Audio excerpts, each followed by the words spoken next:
नमस्कार, जय हिंद साथियों। मैं हूं विवेक औदिच्य। स्वागत करता हूं आपका आपके अपने YouTube channel Audichya exam preparation पर। फ्रेंड्स, जैसा कि आपने थंबनेल देखा हुआ है कि संस्कृत के पैराग्राफ को किस तरीके से आप सॉल्व करें ट्रिकी द्वारा, और साथ ही साथ साथियों मैं बताऊंगा आपको कि 15 नंबर में आपके एटलीस्ट 13 नंबर संस्कृत पैराग्राफ से आप किस तरीके से गेन कर सकते हैं यदि आपको संस्कृत को समझने में कठिनाई महसूस होती है। तो साथियों, बिना देर किए हुए संस्कृत पैराग्राफ की तरफ चलते हैं। पहले थोड़ा अर्थ बताऊंगा, साथ ही साथ बताऊंगा कि अर्थ यदि आप नहीं भी कर पा रहे हैं तो आप किस तरीके से संस्कृत पैराग्राफ को सॉल्व कर सकते हैं। तो फ्रेंड्स, लिखा हुआ है विश्वविद्यालय से कश्चित प्राध्यापक जल विहारे नावम आरूढ़।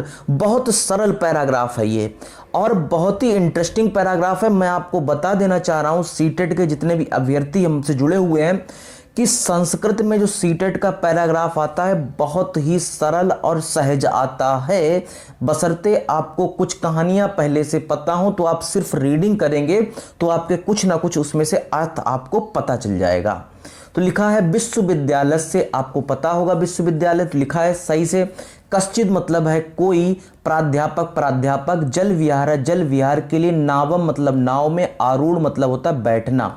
आरूढ़ का इस पूरी लाइन में आपको सिर्फ दो ही शब्द नहीं आ रहे होंगे, ऐसा मैं उम्मीद करता हूं। एक तो कश्चित और दूसरा आरूढ़। तो आरूढ़ मतलब होता है बैठना और कश्चित मतलब होता है कोई।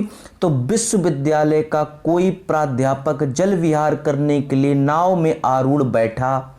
एक लाइन खत्म हुई। दूसरी देखिए, नौकाए जल विहारस्य तस्य प्रथमा अवसर आसीत। नाव में जल विहार करने के लिए, तस्य मतलब उसके, प्रथम मतलब प्रथम, अवसर आसीद उसका प्रथम था, अवसर था। जल में जल विहार करने के लिए उसका प्रथम अवसर था।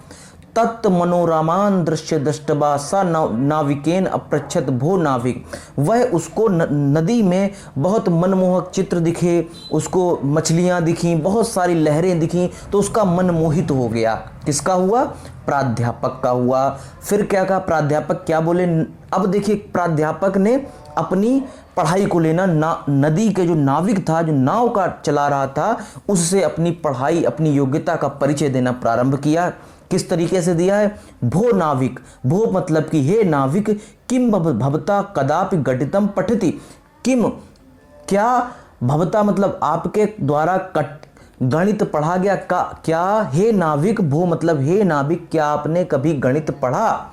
नाविक उत्तर देता है न पठितम महोदय, हमने नहीं पढ़ी गणित। तो प्राध्यापक क्या बोलते हैं? प्राध्यापक किम गणित पठितुम विद्यालय न गतवान, क्या तुम कब गणित पढ़ने के लिए कभी विद्यालय नहीं गए? तो क्या होता है? नूनम भवत जीवनस्य चतुर्दासम व्यर्था अभवत। निश्चित ही आपका, नूनम मतलब निश्चित ही, भवता मतलब आपका, जीवनस्य मतलब जीवन का, चतुर्दास मतलब चौथा अंश आपका व्यर्थ हो गया यदि आपने गणित नहीं पढ़ी। यदि आपने गणित नहीं पढ़ी तो 1/4 भाग आपका जीवन का व्यर्थ हो गया। अब देखिए, गणित ना पढ़ने से 1/4 भाग नाविक का व्यर्थ कर रहा है प्रधानाध्यापक, जो प्राध्यापक है वह। देखिए अभी आगे कहानी बड़ी इंटरेस्टिंग है, ये ध्यान से पढ़िएगा, मजा आ जाएगा। कि किम भवता, फिर कहता है किम भवता रसायन शास्त्र भौतिक शास्त्रम, किम भवता रसायन शास्त्रम भौतिक शास्त्रम वा पठितम। क्या तुमने क्या आपने रसायन शास्त्र और भौतिक शास्त्र पढ़ा है? नाविक अबदत, नाविक बोलता है, नाविक क्या कहता है? ईदृशम भाग्यम कुतः, ऐसा मेरा भाग्य कहाँ। ईदृशम मतलब ऐसा, में भाग्यम कुतः, ऐसा मेरा भाग्य कहाँ। कि यदम, यद मतलब कि, अहम मतलब मैं, यदम अहम भौतिक शास्त्रम रसायन शास्त्रम वा पठितम, ऐसा मेरा महोदय भाग्य कहाँ कि मैं भौतिक शास्त्र और रसायन शास्त्र पढ़ूं। फिर प्रधानाध्यापक को फिर अपनी योग्यता का, कहते ना, घमंड हुआ। जो नाविक से क्या बोले? प्राध्यापक नूनम भवत जीवनस्य अर्धांश व्यर्था अभवत। निश्चित ही आपका जीवन का आधा भाग व्यर्थ हो गया है। मतलब फिजिक्स केमिस्ट्री मैथ पढ़ने से मात्र से ही किसी भी व्यक्ति का आधा जीवन व्यर्थ हो गया है, ऐसा हमारा प्राध्यापक कह रहा है। बद बोल रहा है बोलो बोलो ताम आंग्ल भाषा तू पठिता एव, क्या तुमने आंग्ल भाषा कभी पढ़ी है, क्या तुमने अंग्रेजी भाषा पढ़ी है। तो नाविक कहता है नाविक ग्लानि में डूब जाता है। जब इतनी चीज़ें पढ़ाई की बात कर रहा है, एक नाविक नाव चलाने वाला, यदि वो नाविक की नाव चलाने वाला यदि पढ़ाई लिखा होता तो प्रोफेसर साहब आप कितने प्रोफेसर वो भी होता। तो कहीं ना कहीं नाविक नहीं पढ़ा लिखा होगा तभी तो वो नाव चला रहा है। तो उससे जब इस तरीके की योग्यता का परिचय प्राध्यापक कर रहे थे तो नाविक को ग्लानि हुई, ग्लानि का अनुभव हुआ और बोलता है महाशय नाहम मात्रा पित्रा व विद्यालयम प्रेषति, ना ही मेरे माता ने और ना ही मेरे पिता ने विद्यालय के लिए प्रेषित किया, भेजा। फिर क्या होता है, फिर बोलता है तहिर कुता पठ्यम, तो मैं कैसे पढ़ता यदि मेरे माता ने और मेरे पिता ने दोनों में से किसी ने भी मुझे विद्यालय जाने के लिए प्रेरित नहीं किया, प्रोत्साहित नहीं किया, भेजा नहीं, तो मैं महोदय कैसे पढ़ता।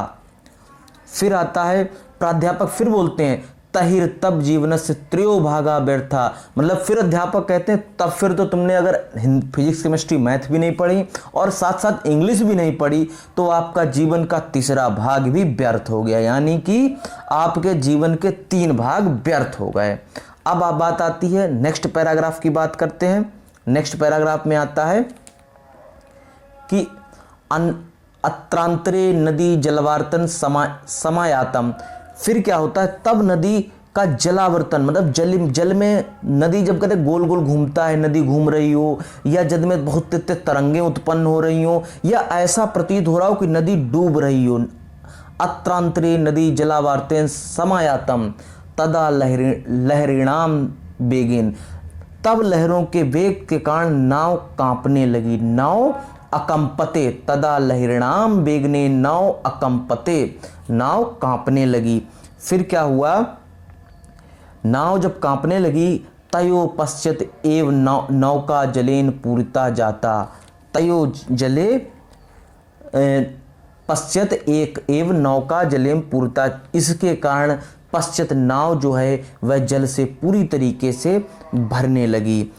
फिर क्या होता है नाविक प्राध्यापक अपृच्छत महोदय, नाविक प्रधानाध्यापक से प्राध्यापक से पूछता है, क्या पूछता है कि क्या आपको, पूछता है महोदय किम भवान तरतुम जानत, क्या आपको तैरना आता है महोदय, क्या आपको तैरना आता है, तरतुम मतलब तैरना आता है, क्या आप तैरना जानते हैं। नाविक प्राध्यापक अपृच्छत महोदया किम भवान तरतुम जानत, क्या आपको तैरना आता है। नौकाम जलपूर्ता दृष्टवता भीत प्राध्यापक अबदत, मतलब नाव को जल से पूरा भरा हुआ देखते हुए दृष्टवा भीता प्राध्यापक अबवत, दृष्ट पूरा नाव को जल में पूरी तरीके से डूबा हुआ देख करके प्राध्यापक भयभीत होकर के कहता है अहम तु तरतम ना जानती, मैं तैरना नहीं जानता हूँ। नाविका अवोचित, नाविक क्या कहता है, नाविका अवायोचित यदि भवान तरतुम ना जानत, यदि आप, नाविक कहता है, नाविक फिर बोलता है यदि भवान, यदि आपको तैरना नहीं जानते हैं तहिर तो भवता सर्व जीवनम व्यर्था जातम। अब देखो नाविक को बदला लेने का समय आया। नाविक क्या बोलता है, यदि अभी तक क्या गणित का एक प्राध्यापक था, वो कह रहा था गणित नहीं आता, रसायन शास्त्र नहीं आता, फिजिक्स नहीं आती, इंग्लिश नहीं आती, आपका ये भाग व्यर्थ, आपका ये भाग व्यर्थ, आपका ये भाग व्यर्थ। तो जब नदी में नाव डूबने लगी, नाव में लहरें आने लगी, नाव में संपूर्ण तरीके से पानी भर गया, तब नाविक क्या कहता है, नाविक कहता है कि क्या आपको तैरना आता है। तो प्राध्यापक क्या बोलते हैं, नहीं भैया हमको नहीं तैरना आता है। जब इतना वाक्य सुनता है नाविक, और नाविक फिर क्या कहता है, यदि आपको तैरना नहीं आता तो सर्वम जीवम वृथा जातम, आपका संपूर्ण जीवन आज व्यर्थ है। अहम तु बहुभाव्यम नदी तीर्था पारम गच्छामि, मैं अपनी भुजाओं द्वारा नदी को पार कर जाऊंगा, और आपको तैरना नहीं आता है, आपका संपूर्ण जीवन आज व्यर्थ हो गया है। तो इस कहानी से सार क्या मिला? इस कहानी से सार हमको में ये मिला, आप कितना भी ज़्यादा पढ़ लें, आपके जो दैनिक कार्य हैं, जो दैनिक जो कुछ उपयोगी कार्य हैं, तैरना है, पेड़ पे चढ़ना है, ऐसे तमाम कार्य जो छोटे छोटे कार्य हैं उसको भी आना आवश्यक है। ये कहानी का भाव कह रहा था। तो ये तो रहा कि आपको अर्थ पता हो तब आप लगाएंगे। यदि आपको अर्थ पता हो तो आप इस तरीके से कर ले जाएंगे, और यदि आपको अर्थ ही ना पता हो तो आप पैराग्राफ किस तरीके से सॉल्व करेंगे?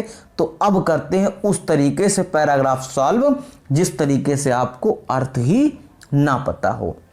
देखो प्रश्न का विकल्प देखो, प्रश्न लिखा है जल विहारे इतस्य, लिखा हुआ है जल विहारे इतस्मिन् पदे का विभक्ति प्रयुक्ता। अब आपको पैराग्राफ नहीं पता था, कोई बात नहीं, पैराग्राफ से इसमें पूछा कहाँ गया? इसमें तो पूछा गया है जल विहारे इतस्मिन् पदे का विभक्ति प्रयुक्ता। तो जल विहार में कौन सी विभक्ति पूछी गई है? तो जल विहार में यदि आपको विभक्ति पता होगी तो आप कर ले जाएंगे। जल विहार में कौन सी विभक्ति है? जल विहार में चतुर्थी विभक्ति है, राइट आंसर हो गया। आपको पैराग्राफ का अर्थ पता हो या ना पता हो, पहले सबसे क्या आप सीख मिली इससे कि यदि आपको पैराग्राफ का अर्थ निकाल लें तो बढ़िया, ना निकाल लें तो बढ़िया, लेकिन प्रश्न भैया पढ़ना और विभक्ति रूप और धातु रूप पढ़ के जाना, तभी पैराग्राफ के 2 नंबर क्लियर होंगे। प्रत्येक बार विभक्ति रूप और धातु रूप से पूछा जाता है जिसका पैराग्राफ से कोई भी मतलब सीधा नहीं होता है। अब दूसरी प्रश्न की तरफ चलते हैं। दूसरा प्रश्न देखिए, लिखा है ईदृशम में भाग्यम कुतः। इतना तो आप प्रश्न पढ़ ही लेंगे। लिखा होगा ईदृशम में भाग्यम कुतः इति वाक्यम का अबदत। अबदत मतलब बोला, और किसने बोला? ईदृशम में भाग्यम कुतः। अब आप सिर्फ पैराग्राफ की रीडिंग लगाइए, सिर्फ अर्थ मत निकालिए, अर्थ आए या ना आए लेकिन रीडिंग निकालिए। देखियो क्या लिखा था, ईदृशम में भाग्यम कुतः का अबदत। देखो लाइन पैराग्राफ पढ़ो और देखो ये लिखा है नाविकः अबदत ईदृशम में भाग्यम कुतः। पूरी लाइन में लिखा, किसने बोला? नाविक बोला ईदृशम में भाग्यम, ऐसा मेरा भाग्य कहाँ। अर्थ पता होता ईदृशम का तो कर लेते, नहीं पता होता तो भी आप नाविक अबदत, नाविक बोला, आगे आप लगा ले जाते आंसर। तो आंसर सेकंड वी का क्या होगा? नाविक होगा। 122 का बी नाविक होगा। अब आते हैं पठितम। पठितम में कौन सा प्रत्यय है? अब आपको पैराग्राफ का अर्थ पता हो चाहे ना पता हो, प्रत्येक टॉपिक आपने पढ़ रखा होगा तो आप कर ले जाओगे। तो आप कॉपी पेन उठाओ और कहीं पे लिख लो आपको कौन कौन से टॉपिक पढ़ने हैं। विभक्ति रूप पढ़ के जाना है, शब्द रूप धातु रूप पढ़ के जाना है, साथ ही साथ आपको प्रत्यय पढ़ के जाना है। लिखा है पठितम इति पदे का प्रत्यय, तो पठितम में होता है अक्त प्रत्यय, आधा का और ता मिलाकर अक्त प्रत्यय पढ़ते हैं। बी राइट आंसर हो जाएगा। नेक्स्ट प्रश्न की तरफ चलते हैं। देखो कदापि इति पदस्य संधि विच्छेदा भवति। कदापि में कौन सा संधि विच्छेद है? कदापि में कौन सा संधि विच्छेद है? तो देखो कदापि में संधि विच्छेद दीर्घ संधि है ये, और इसका कोई पैराग्राफ से अर्थ निकल रहा है। डायरेक्ट आपको संधि पता होगी तो आप कर ले जाओगे इसको। तो मेरा कहने का तात्पर्य सिर्फ इतना है मेरे भाइयों कि यदि आपको संधि प्रत्यय सद्रूप धातु रूप पता है तो पैराग्राफ में से आपको 13 नंबर और साथ साथ कुछ शब्द यदि आपको पता चल जाए तो आप 15 में से 13 नंबर आसानी से ला सकते हैं। तो आपको टॉपिक पढ़ने होंगे, संधि पढ़ना होगा, प्रत्यय पढ़ना होगा, विभक्ति रूप और धातु रूप पढ़ना होगा। क्या लिखा है? कदा इति पदस्य संधि विच्छेदा भवति। अब कदा और अपि, देखिए संधि की परिभाषा होती है दो निकटवर्ती वर्णों के परस्पर मेल से होने वाले विकार को हम संधि कहते हैं, और दोनों जो शब्द हों वो सार्थक हों। कदा भी सार्थक है और अपि भी सार्थक है, तो इसका राइट आंसर हो जाएगा सी। इसका राइट आंसर हो जाएगा कदापि, सी इसका राइट आंसर हो जाएगा। अब देखो एक ही में कितने आ गए? 2 आ गए। 125 का तरतुम इति पदे का प्रत्यय प्रयुक्ता। तरतुम में कौन सा प्रत्यय प्रयोग किया जा रहा है? तो आप कहोगे तुमुन प्रत्यय प्रयोग किया जा रहा है। तरतुम में तुमुन प्रत्यय प्रयोग किया जा रहा है। नदे किम समायातम, नदे में कौन समायत, क्या समायत हो रहा है? अब देखो ये प्रश्न वहां से बन रहा है, पैराग्राफ से बन रहा है। नदे किम समायातम, पैराग्राफ पढ़ के दे, जल्दी से पैराग्राफ पढ़ेंगे। पैराग्राफ में लिखा हुआ है, साफ साफ लिखा हुआ है, अत्रांतरे नदे जलावर्तम समायातम जलावर्तनम। देखो लाइन में लिखा हुआ नदे जलावर्तनम, जलावर्तनम लिखा हुआ है। राइट आंसर आपका हो जाएगा जलावर्तनम, आपका राइट आंसर हो जाएगा। 126 का सी आपका राइट आंसर हो जाएगा। नेक्स्ट प्रश्न की तरफ चलते हैं। नौका केन पूरिता जाता, नौका किस तरीके से पूरता जाता है, नौका केन पूरिता जाता। तो आप नौका मतलब नौका किससे पूरी तरीके से भरी जाती है, पत्रेण से, पुष्पेण से, फलेन से, जलेन से। तो पैराग्राफ में साफ साफ लिखा हुआ है, सब कुछ पैराग्राफ में लिखा है। आप अर्थ जाने या ना जाने ऑफ कर ले जाएंगे, यदि आप पैराग्राफ की रीडिंग सही से कर ले जाएंगे तो। लिखा हुआ है नौका जलेन पूरिता जाता, जलेन से पूरी भरी है, नौका जो है वो जल से पूरी तरीके से भरी हुई है। राइट आंसर आपका क्या हो जाएगा, जलेन। डी आपका राइट आंसर हो जाएगा, डी। नेक्स्ट प्रश्न की तरफ चलते हैं। नेक्स्ट प्रश्न लिखा है जल विहारे नावम कारूढ़, जल विहार में नाव में कौन बैठा हुआ है। तो सबसे पहली लाइन पे लिखा हुआ है विश्वविद्यालय कश्चित प्राध्यापक जल विहारे नावम आरूढ़, प्राध्यापक जल में बैठा हुआ है। जब प्राध्यापक बैठा हुआ है तो राइट आंसर आपका ए हो जाएगा, नहीं हो जाएगा। अब देखिए आपको अर्थ नहीं पता था, आपको कोई भी अर्थ नहीं पता था, फिर भी आप पूरा पैराग्राफ सॉल्व कर ले गए। तो कहने का तात्पर्य क्या है, यदि आपको पैराग्राफ की हिंदी समझ में आए तो बढ़िया है, नहीं समझ में आए तो मेरे भाई और बहनों आप प्रत्यय, आप संधि रूप, आप संधि, आप सब विभक्ति रूप और साथ ही साथ आप पैराग्राफ में लाइन ढूंढना सीख जाइए। जैसे जल विहारे नावम कारूढ़ लिखा है तो अब लाइन ढूंढिए कि ये लाइन कहाँ पे पैराग्राफ में है, तो उसी के आगे पीछे फिर विकल्प मैच कराइए। लाइन ढूंढ के विकल्प मैच कराएंगे तो आपका राइट आंसर हो जाएगा। तो साथियों यदि आपको ये वीडियो अच्छा लगा हो तो वीडियो को ज़्यादा से ज़्यादा शेयर करिए और लाइक वाला बटन प्रेस करिए। और साथियों हमारे चैनल के साथ बने रहने के लिए और आपको इसी तरीके के लेटेस्ट और अपडेटेड वीडियोस पाने के लिए आपको सब्सक्राइब वाला बटन प्रेस करना होगा। सब्सक्राइब वाला बटन प्रेस करिए और नोटिफिकेशन वाले बेल आइकन को प्रेस कर दीजिए ताकि हमारी सारी लेटेस्ट और अपडेटेड वीडियो सबसे पहले आपको मिल सके। सीरीज चल रही है संस्कृत पैराग्राफ की, सारे के सारे प्रीवियस ईयर के सॉल्व पेपर पैराग्राफ कराए जाएंगे आपको। धन्यवाद, जय हिंद साथियों, मिलते हैं एक नेक्स्ट टॉपिक के साथ।